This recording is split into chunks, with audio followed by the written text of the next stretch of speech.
जिसको जो कोरिया में जो कंपनीज़ है, सैमसंग है और जो एसके हाइनिक्स है, लास्ट वीडियो में हमने उसकी बात की थी कोरियन इंडेक्स की, ठीक है। तो उसमें अगर इन्वेस्ट करना चाहिए, ऐसा नहीं कि नहीं, एसआईपी के हिसाब से करना चाहिए, बट एक हाइप की वजह से, कि एक फोमो की वजह से, कि मिसिंग आउट हो रहा है यार, इतना कंपनी बढ़ गई, और ये सब चीज़ की वजह से अगर इन्वेस्ट करना है तो डायरेक्ट इन्वेस्टमेंट करना पॉसिबल नहीं हो रहा है अगर, और करना भी नहीं चाहिए बेसिकली। इतना ऑल टाइम हाई चल रहा है कंपनी का, इतना 10x हो गई ऑलरेडी कंपनी, तो ऐसे टाइम पर नहीं करना चाहिए। बट इंडिया में एक ऑप्शन है जहाँ से आप इन्वेस्ट कर सकते हो, और भी ऑप्शन होंगे, but I came to this, ठीक है। मेरे को ये पता चला, मेरा ही एसेट का है, ठीक है, ग्लोबल एक्स करके इनका ये जो है ETF बेसिकली क्या करता है, जो AI वाली आर्टिफिशियल इंटेलिजेंस एंड टेक्नोलॉजी वाला जो कंपनी होती है, ये एक सिंगल सेक्टर, एक थीमेटिक फंड है, ठीक है, सेक्टर नहीं, थीमेटिक फंड है। ETF है बेसिकली, ETF को फंड बना दिया गया है फॉर म्यूचुअल फंड। तो ये एक थीमेटिक फंड है जो AI बेस्ड थीम पे काम कर रहा है, मतलब AI रिलेटेड जितनी भी कंपनी होगी, जितने भी मतलब ऑलमोस्ट कंपनी में ये लोग इन्वेस्ट करेंगे, ठीक है। अब देखो यहाँ पर लिखा भी होगा समरी में, use of AI, big data and all, ये सब, ठीक है। तो ये बेसिकली अगर AI की इन्वेस्टमेंट करना है तो ये चीज़ आप देख सकते हो ETF को, ठीक है। अब ये ETF में जो एसके हाइनिक्स है, जो कोरिया वाली कंपनी है, उसका जो परसेंटेज है एलोकेशन कितना है, 8%, ठीक है।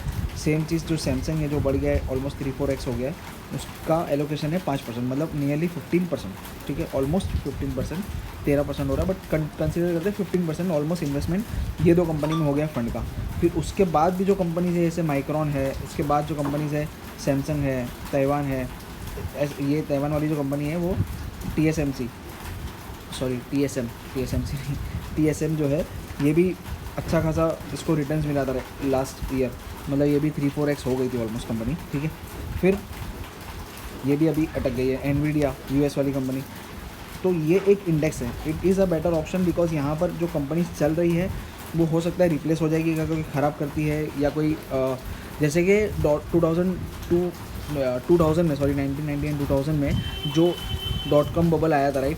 तो उसमें जो कंपनीज़ थी, almost more than 70% of the companies, more than 70 से ज़्यादा ही है, ठीक है। मैं फिर भी एक रीजनेबल अमाउंट नंबर बता रहा हूँ, 70% से ज़्यादा कंपनीज जो लिस्टेड थी, जो ऐसा लग रहा था कि भाई ये तो मतलब जैसे अभी आज का ChatGPT है, आज का गूगल है, मतलब ऐसा लग रहा था कि भाई ये कंपनीज तो आगे जाके फाड़ देगी एकदम, ठीक है। बट वो कंपनीज 2005 आते आते, 2007 आते आते, उसके पहले ही उन लोग बैंकरप्ट हो गए, वो लोग दिवालिया हो गए, उनका नामो निशान मिट गया, ठीक है। तो एक सिंगल थीमेटिक, जैसे वो टाइम पे .com बबल चल रहा था, और ये जो वेबसाइट थी, ये सब चीज़ें एकदम नई थी लोगों के लिए, ठीक है, ऑनलाइन एकदम नया था, वैसे ही आज हमारे लिए AI एकदम नया है, राइट। तो ये एक बेट करना ऑन अ सिंगल कंपनी, वो तो एकदम रिस्की भी है बहुत ज़्यादा, और एकदम मतलब नॉन रिकमेंडेबल चीज़ है, ठीक है। और वो समझ में भी नहीं आता है कैसे आपको पता है कि वो कंपनी बहुत अच्छा कर रही है, ठीक है।